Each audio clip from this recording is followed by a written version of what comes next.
Hello friends, video பார்க்குறதுக்கு முன்னாடி சேனலை சப்ஸ்கிரைப் பண்ணாதவங்க சப்ஸ்கிரைப் பண்ணி சப்போர்ட் பண்ணுங்கள். நம்ம விஜய் மல்லி ஸ்டோரியில் அரைச்ச மாவையே அரைக்கிறத அப்படியே அடியோடு நிறுத்திட்டு இது எல்லாத்துக்கும் ஒரு முடிவு கட்டிட்டு ஸ்டோரியை ஃப்ரெஷ்ஷாக வேறு ஏதாவது ஒரு சீக்வன்ஸ்லேருந்து ஆரம்பிக்கணும் அப்படின்னு நினைக்கிறவங்க இந்த வீடியோக்கு ஒரு லைக் கொடுங்க.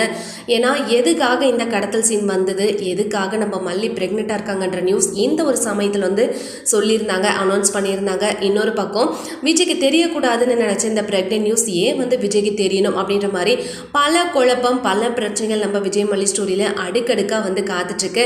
ஸோ நம்ம வெண்பா குட்டியுமே இன்னைக்கு காப்பாற்றப்படுவாங்களா, நாளைக்கு காப்பாற்றப்படுவாங்களா அப்படின்னு நம்ம ஏங்கி போய் ஏமாந்தது தான் மிச்சம். கடைசியில் நம்ம வெண்பா குட்டிக்கு நடக்காத சம்பவங்கள்லாம், நடக்கவே கூடாதுன்னு நினச்ச சம்பவம் எல்லாம் ஒவ்வொன்றா நடந்துட்டுருக்கு. இதெல்லாம் எந்த விதத்தில் நியாயம் அப்படின்னே தெரியல. மறுபடியும் இதே மாதிரி தான் கொண்டு போயிட்டு இருக்காங்க. ஒரு பக்கம் நம்ம விஜயோ இல்லை மல்லியோ இல்லை தீபனோ இல்லை போலீஸோ யாரோ ஒருத்தருடைய கண்ணில் இந்த கலாவதியோ இல்லை நம்ம வெண்பா குட்டியோ படுற மாதிரி பட வேண்டியது.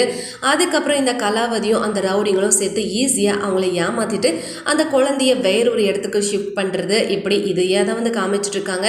இன்னொரு பக்கம் நம்ம விஜயோ மல்லி ஏமாந்து போய் உட்காந்துட்டு இருக்காங்க. இப்படி மேலும் ஒரே மாதிரி காமிச்சிட்டு இருந்தாங்க அப்படின்னா கண்டிப்பாக அதை பார்க்குற ரசிகர்களுக்கு ரொம்பவே எரிச்சல் ஊட்டுற வகையில் தான் இருக்கும். அதனால கண்டிப்பாக இது எல்லாத்தையும் மாற்றணும். நம்ம வெண்பா குட்டி நல்லபடியாக நம்ம மல்லியோட கையில் கிடைக்கணும். நம்ம மல்லியோட கையில் நம்ம வெண்பா குட்டி கிடைச்சிட்டாங்கன்னா ஈஸியாக நம்ம மல்லி வெண்பா கொண்டு போய் விஜய் கை கண்ணு முன்னாடி நிறுத்திட்டு அதுக்கப்புறமா தான் ப்ரெக்னெண்ட்டாக இருக்காங்க அப்படின்ற நியூஸை சொன்னாங்க அப்படின்னா கண்டிப்பாக எல்லா பிரச்சனையுமே சரியாகிடும். என்னதான் விஜய் இப்போ மல்லி மேலே கோவமாக இருந்தாங்க அப்படின்னாலுமே கொஞ்சம் நிதானமாக யோசிச்சு பார்த்து கடவுளாக கொடுத்த இந்த குழந்தைய நம்ம எதுக்காக மிஸ் பண்ணணும், இதையும் நம்மளோட குழந்தைய ஏற்றுக்கலாம். மல்லி எப்படி வெண்பாவை தன்னோட குழந்தைய நினச்சி வளர்க்குறாலோ அதே மாதிரி மல்லியோட வயிற்றில் இருக்க குழந்தையும் நம்மளோட குழந்தையான்னு நினச்சி சந்தோஷமாக நம்ம எல்லாரும் ஒரே குடும்பமாக வாழலாம் அப்படின்ற ஒரு முடிவு எடுக்கணும். ஸோ வெயிட் பண்ணி பார்க்கலாம்.